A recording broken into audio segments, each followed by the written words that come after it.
Good morning and greeting. My name is FREDENLI ANAK TUTY and my metric number is 08DPB21F1053.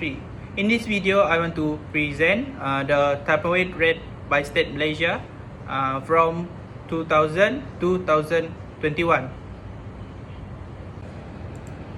Okay, for the introduction, typhoid fever is a bacterial infection caused by Somalia typhi. Typhoid fever is disease caused by Somalia typhi bacteria, which is mainly affect the gastrointestinal system. The bacteria is usually spread throughout contaminate for food or water, especially when it come into the contact with surface or sewage.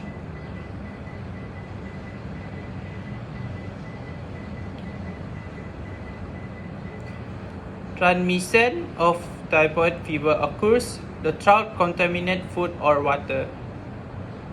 Poor sanitation and the hygiene practice contribute to the spread of the typhoid fever.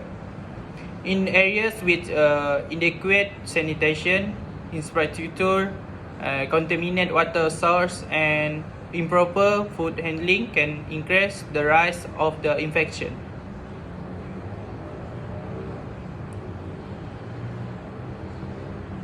A case of typhoid fever was reported in Malaysia.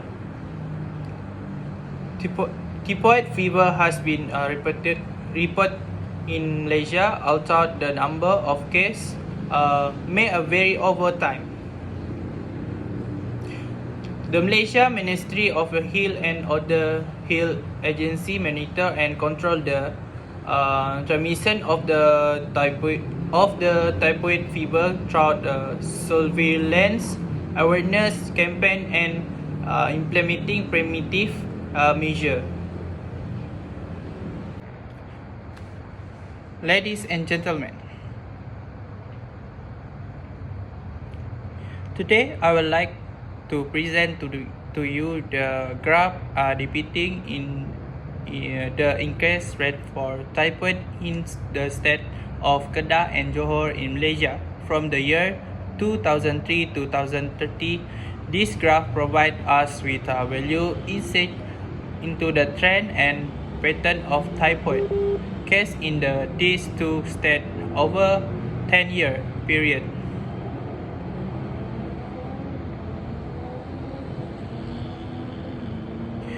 Looking at the graph, we can observe some interesting trend for both Kedah and Johor during this time frame. In the Kedah, incident rate for typhoid shows some fluctuation throughout the years. In 2003, the incident rate stood at 1.8 cases per 100 population, which increased to 1.8 in 2004. Subsequently, there was slight decrease in 2005 with incident rate of 1.2 followed by rise to 0.7 in 2006. The trend continued with fluctuation until 2030, where the incident rate dropped to 0.3 cases per 100,000 population. On the other hand, in Johor, the incidence rate for typhoid remained relatively low throughout the entire period.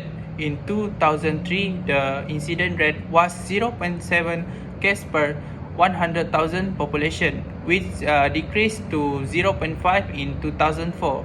From there, we can see the generally consistent pattern with small variation ranging from 0.1 to 0.4 cases per 1,000 population until 2030.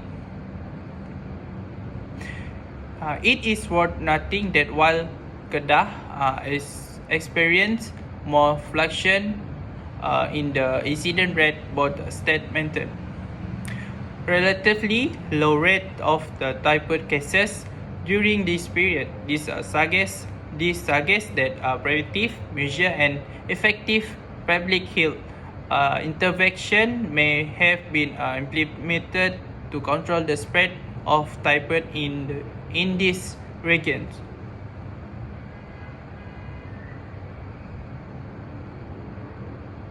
Okay, in the conclusion, the graph demonstrates the incident rate of typhoid in Kedah and Johor from 2003 to 2030. Kedah experienced some fluctuation in the incident rate, while Johor consistently maintained a low rate throughout the period. This finding highlight the importance of continued effort in public health intervention and disease surveillance to further reduce the incidence of typhoid in this state.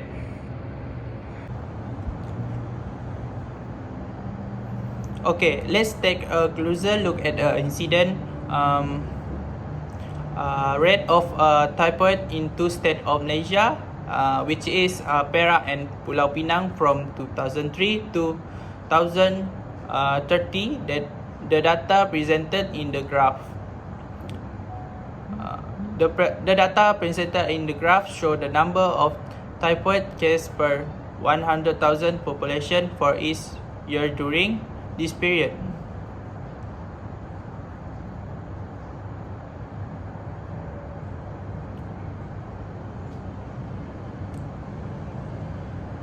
In Perak, we can observe some fluctuation in the incident rate over the years.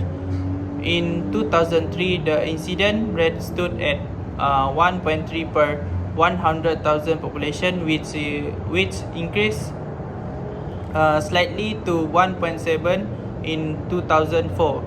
The rate then decreased to 1.1 in 2005 and remained relatively stable until 2008. From 2009 to 2012, there was a slight decrease in the incident rate, ranging from 0.4 to 0.7.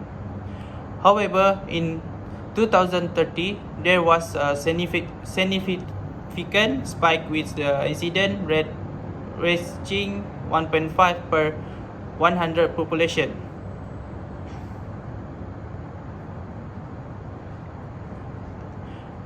Turning our attention to Pulau Pinang, we can see a similar pattern of fluctuation, but with generally lower incident rate compared to Perak.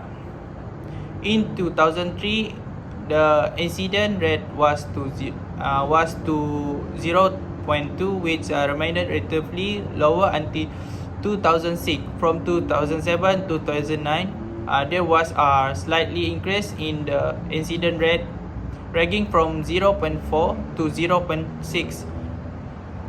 In 2010, their rate dropped to 0.1 and then gradually increased to 0.7 in 2030.